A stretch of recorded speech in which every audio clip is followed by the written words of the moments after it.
Hey folks, David Thomas Tao with VinePair, and I am here at the VinePair office looking at a special one today, Old Overholt's latest. Now, Old Overholt is the oldest continually produced whiskey brand in the US. Yeah, it was even produced during Prohibition.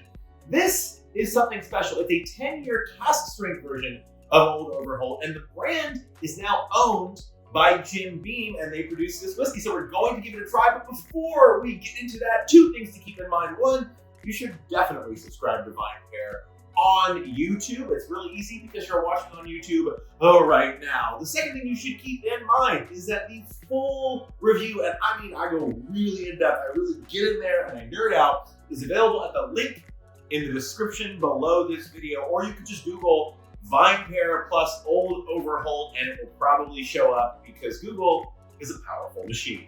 All right, let's talk about this rye whiskey now. Old Overholt is a brand that goes back around 200 years. I actually go into some of the history in my full review, and VinePair also has an article that goes into the full history of the brand. It's impressive stuff. But Old Overholt today is probably known as a staple of the back bar or a well whiskey. But Old Overholt today is probably best known as something you'd see on a bottom shelf or a back bar or in pretty bargain price cocktails. Beam is releasing this special 10-year-old age-stated rye whiskey at cask strength, 121 proof. So I was gonna say this isn't your grandpa's or grandma's Old Overholt, but it actually might taste more like that depending on the style. I don't know. Anyway, Old Overholt has a long history. This is the latest special release, and we're gonna give it a go. I'm really excited about this. I'm a fan of like old Overholt from like the 70s and 80s, like those old dusty bottles that nerds like me collect. If you want to talk about price availability real quick, this will set you back $100.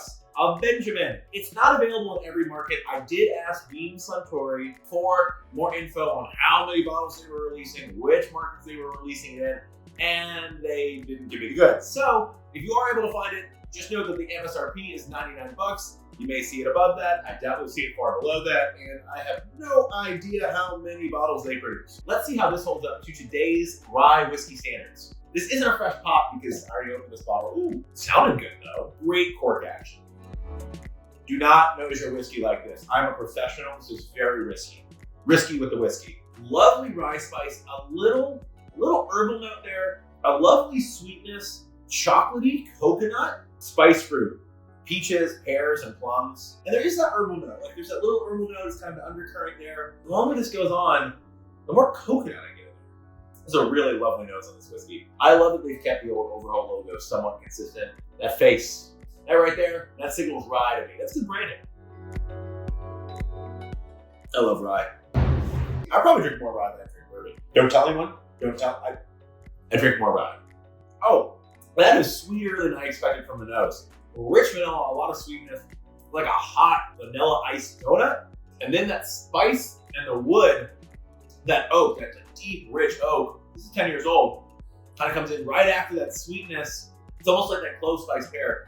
Kind of comes in at the very end, it comes back over the tongue. It's really interesting. A lot of deep flavors, 121 proof, really good mouthfeel for that. Sweeter on the palate than on the nose. A lot of vanilla, and again, the spice and the oak come in after that with fruit kind of right at the end. Really like it. Nosing and drinking this whiskey is memorable, and it is good, and I'm gonna give this a good score because of that. I'm giving it a score of 94 out of 100. This is a rye whiskey I wish Beam would release at least every year. But it goes to show that the Old Overholt line still has some kick in it 200 years later. I want to know what you think. If you've got to try this bottle, have you tried any other special Old Overholt releases? Let me know. Let me know in the comments below. I do respond to those. Sometimes I respond to them alone in the bathroom while I'm crying. It's okay. I'm totally fine. Just want to let you know that. For VinePair.com, I'm David Thomas Tao. Thanks for tuning in.